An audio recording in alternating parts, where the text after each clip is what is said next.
Set up. Appreciate that. I would appreciate that. Okay. Hello, mic check. Hello, 1, 2. Hello, mic check. Check, check, check, check, check, check.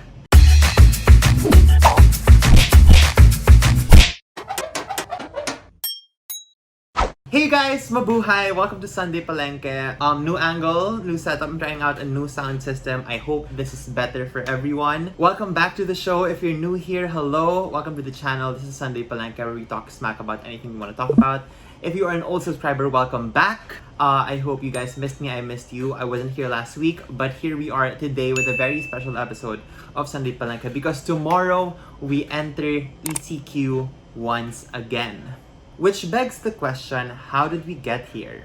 How did we end up back here again after a year of dealing with COVID-19, where we are supposed to be getting better at handling the pandemic over time? How did we manage to get worse? Why are we failing? And how is this government failing us? I have talked about this last week about comparing our data to the data of other countries when it comes to our response of COVID-19. On how data, although factual, can have bias and can be used to sway people in a desirable direction. And all this time, while I was studying and reading all about COVID, it is wrong pala and misleading to compare our data to the data of other countries. And let me tell you why. According to the British Heart Foundation, making comparisons between countries using number of COVID-19 deaths can be inaccurate and misleading, as the way that coronavirus deaths are recorded and reported varies between different countries. This was dated back in February 2020, and we are now in March, and we are still using other countries' data to compare it to us to justify how excellent we are doing. So, excess deaths in layman's term, medyo mas complicated. I'll link the article down below so you can study it more if you want to. But yung excess deaths, basically, meron tayong expected death rate for every year. Meron tayong expected death rate on how many people die each year. Meron tayong average niyan. If during the COVID-19 pandemic, syempre mag-spike up yon kasi people are dying more every day or dumadami yung taong namamatay. So, tataas talaga yung death rate. So, yun yung tinatawag natin excess deaths. Yun yung excess deaths from your expected deaths. Sana na-explain ko ng maayos. And then, the way to measure how great you are responding is if mapapababa mo yung excess deaths mo and mababalik mo siya sa expected deaths. Gets ba? Anyway, I don't wanna explain it further kasi hindi naman ako statistician or doctor or whatever. So I'll link it down below para you can check and see for yourself what excess deaths are. Meron din siyang charts na provide ng charts ng England, ng Wales, and other countries showing yung trend nila on how their excess deaths are going lower and lower as time passes kasi gumaganda yung response nila to the pandemic. That's basically it. Okay, and then again, the British Heart Foundation, ito daw yung mas accurate way compared to comparing your country's numbers to another country's numbers. Kasi nga, hindi siya compatible in any sense. I tried to search for the variables to see our excess deaths and our death rate, pero hindi ko siya makita online. So if there's anyone from PSO, Statistics Office, DOH, who can actually show us this data to give us a better perspective on how we're doing this pandemic, I think that's better than comparing it to another countries. Again, that's not my job. But if anyone's out there who can actually do the computations for this, please. But since our government is continually comparing our data to other countries, and today they are blaming it on the new strain, kaya siya nagsaspike, let's compare our data. Let's look at the numbers. And let's compare it to one of our ASEAN neighbors who has double our population, Indonesia. Their population is double than ours, more than double actually. So, if we put it into perspective, our number should be lower than them kasi nga mas onti tayo. Or we should be more controllable kasi mas onti tayo. Because ito yung logic na ginagamit nila when they're comparing us to the States na tignan nyo nga yung States, ganyan, dami-dami na lang cases tayo, onti lang. Ganun yung argument, right? So, let's check. We might think that, of course, we're supposed to have lesser numbers. We're supposed to be performing better than them kasi nga, Mas onti tayo. But that was true for a time. And now that we're spiking, our numbers are actually doing worse than theirs. Here are our tables compared to Indonesia. As you can see, their new cases per 7-day average is on a downward trend, while ours are going up. Our new cases, in fact, we have beaten our highest 7-day average from September of 2020 last year to today, to March. And they're blaming that on the new strain. Indonesia, during this new strain, has their active cases going down while our active cases are going up. And in fact, malapit na magpantay ang active cases natin to a country that has 200 million plus people compared to our country that has 100 million plus people, just to put it into perspective. And I know some people will say, ba't mo kasi kinukumpara yung continent sa Indonesia? Bakit ba kasi kinukompare natin yung mga numbers natin? Hindi naman tayo sila. Well, yan yung ginagawa ng government natin. They've been comparing our numbers to numbers of countries who are doing worse than us to make us seem better. But that's not the case. So no, I don't think we are doing excellently. I don't think we moved on from square one. And I don't think this is the fault of the new strain. We have actually moved even backwards. Our healthcare workers are suffering. The poor are getting poorer. We're phasing out jeepneys in 3 days. And you have the NCR bubble locked down and the president is going in and out of Luzon. We have locked down the NCR bubble, but our president is flying from Davao to celebrate his birthday, then back to Manila to welcome the Sinovac vaccine. Akala ko ba naka-lockdown tayo? How do we expect a normal citizen when the president himself is breaking the rules? Is the president now an exception to the lockdown? Even without the ECQ tomorrow, travel in and out of the bubble has been restricted. I mean, nagpatayo nga ng padaring sa barangay poblasyon eh. And our president is flying from island to island. Is his birthday now an essential travel?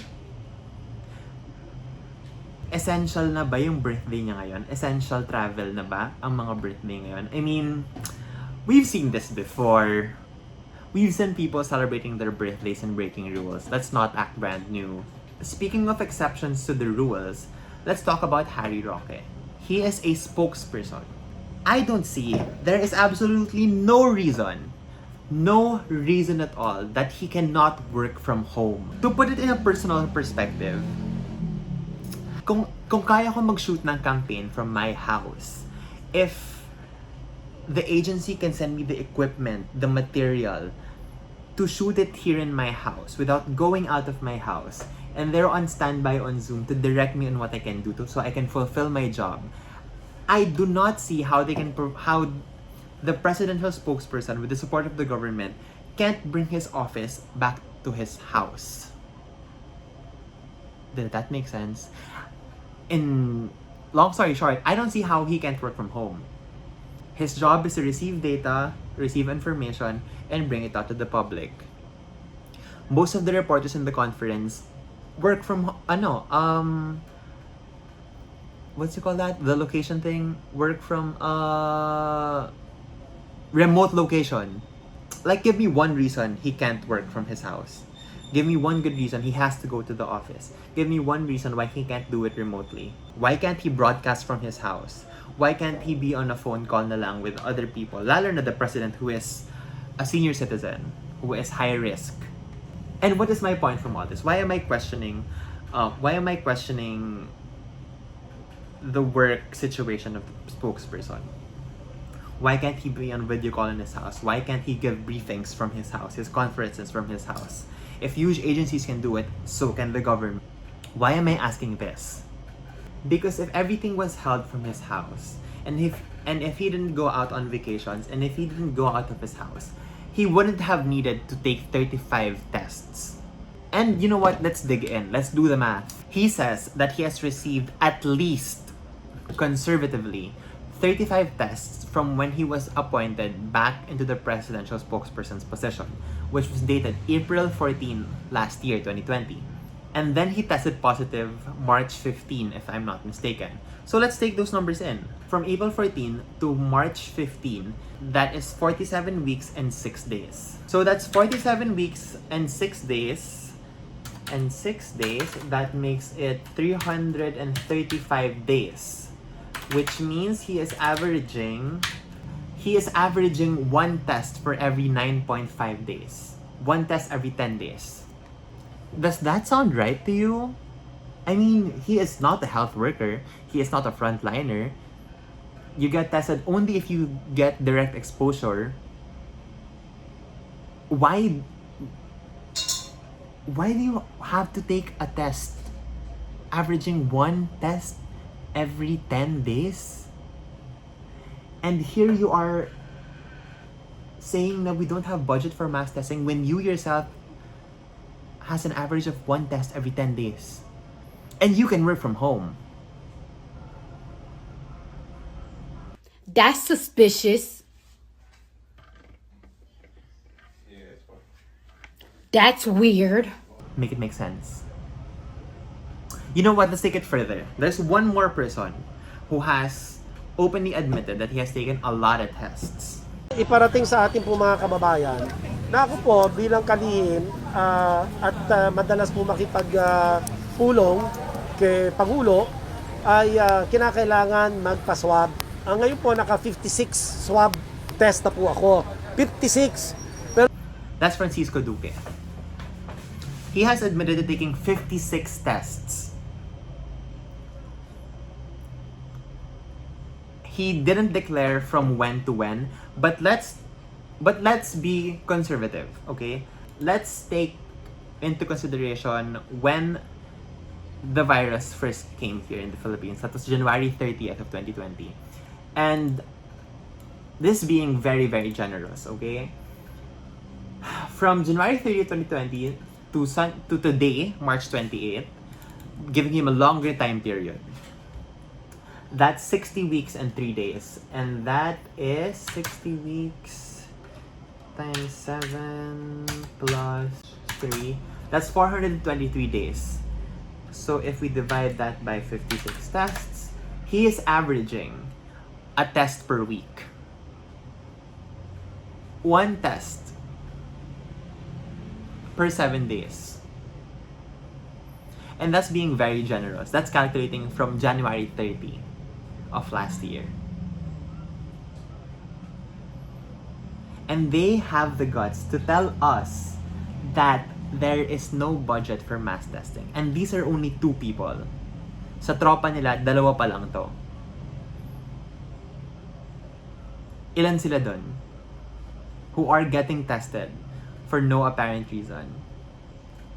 Ilan silang magkakatropa dun na nagte-test when they can work from home? I mean, how much money are we wasting on a health secretary who is out on the streets manually measuring the distance between people?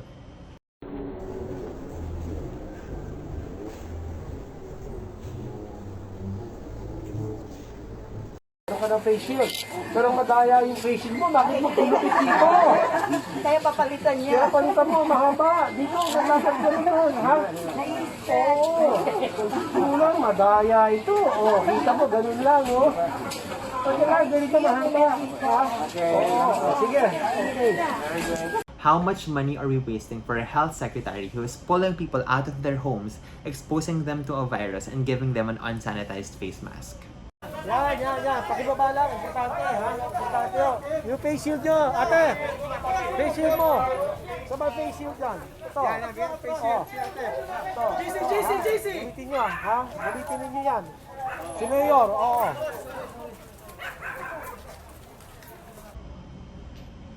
How much money?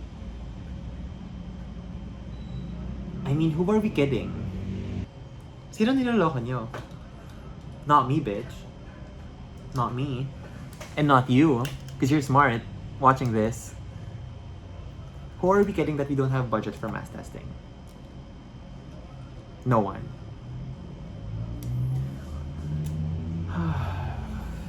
Like, imagine the poor people who can't even afford testing. Na masama yung pakiramdam nila, can't afford it, dies at home. And we're wasting tests on people who can actually stay home, stay inside, and work from home.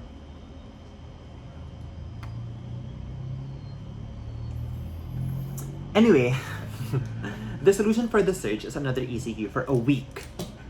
For just 1 week. we've been put on ECQ before for a month and nothing really significant happened. We didn't flatten the curve, we didn't stop community transmission, we didn't close our borders, we didn't create a safe bubble. Because ECQs don't mean shit when you don't mass test. ECQs don't mean shit when you don't contact trace. ECQ don't mean shit if you don't contain the virus in a certain area. Because, okay, I am a general citizen, right? I am general population.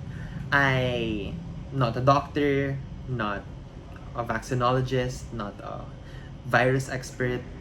But this is how I think ECQs should help us. Ano ba dapat yung nangyari sa ECQ? In my perspective, in my head, this is how it's going.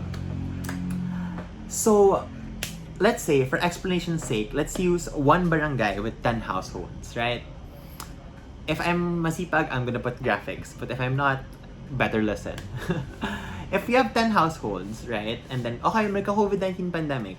We lock down all the barangays. But we're looking at this barangay, Barangay Baclaan, right? And as a 10 households, there is one household with one positive. This is like super small scale, just so we can understand what should be done. What I think should be done. So when may 10 households ka, and then one household, si household 1, meron siyang nag-positive na COVID, right? And then, what you do is, so you contact trace. So, nalaman natin na si household 1 has been interacting with 3 other households. So, 4 na sila ngayon. So, what you wanna do, so meron kang 10 pala. So, yung 6, generally safe. So, you lock them down. All the houses locked down. No one goes out. No one interacts with each other until we solve this fucking problem. So, yung 4 households na to, you mass test them. Right? You test them all. Whoever turns out positive can be isolated or reverse isolated. And then, after 2 weeks, you test them again. You check if the 6 other households are healthy, if everyone is clear, and then that certain barangay can now ease up on the restrictions and they can interact within their barangay. If everyone is clear, they have their own safe bubble. Barangay A, Barangay Baclaan, has their own safe bubble. But they cannot interact yet with other barangays who are not yet clear. Now, if may mga ibang barangay who have created their own safe bubble with 0 community transmission, then Barangay Baclaan and Barangay Babaihan, who have 0 community transmissions, can now interact with each other. So we multiply this, where every barangay is now in their own safe bubble. Now we have a city that has no community transmission. And then multiply that again, city to city, and then the country now has no community transmission. And then that's when that country can open its borders to countries who have also 0 community transmission. Now, has that happened in our country? No. That absolutely did not happen to us. That did not happen. We opened our borders when we had a lot of community transmission. We opened our barangays, our cities, without having 0 community transmissions. This ECQ will not be effective. This ECQ will not accomplish any goal if we don't have mass testing, if we don't have contact tracing, and if we don't contain the virus. Am I wrong? I know. My dog says I'm not wrong. Babe? Gov? Love? Who are you yelling at? Okay, my dog is still barking, but we have to continue filming. Yeah. So, babe. This ECQ will be very ineffective. Because right after this ECQ, we go back to normal. And we don't achieve anything. So what we're left to do is fend for ourselves, wait to be vaccinated, and wait for herd immunity. Diba, Gov? Bark! Oh my god, didn't bark. And I've been seeing more and more people who have been blaming the people on why the virus has been spreading. And I understand you. It's very easy to blame one person or a group of people that you see on the streets who have worn their face mask wrong, who have their face shields up, it's so easy to blame them. It's so easy to look at one person, one ordinary person who has not followed the rules. It's so easy to pick out 1 out of 1,000 people who are actually following the rules. It's so easy to pick on that person and blame them for spreading the virus. It's so easy na, uy, hindi siya naka-face mask, pasaway, kaya dahil sa kanila, kaya nagsispread yung virus, when in fact, it doesn't work. The data, the facts, it doesn't suggest that. In fact, data suggests that 90% of Filipinos are actually obedient to the rules. Are we going to blame the 10% for spreading the virus? Ganun na lang? We're not gonna look at the system on why we're here in the first place? Data also suggests that mobility has been very low, suggesting that people actually stay at home. So I suggest that you take your head out of your asses and stop blaming the ordinary people and remember who is really responsible for the state we're at today. This has been Sunday Palengke. I'll see you guys next week.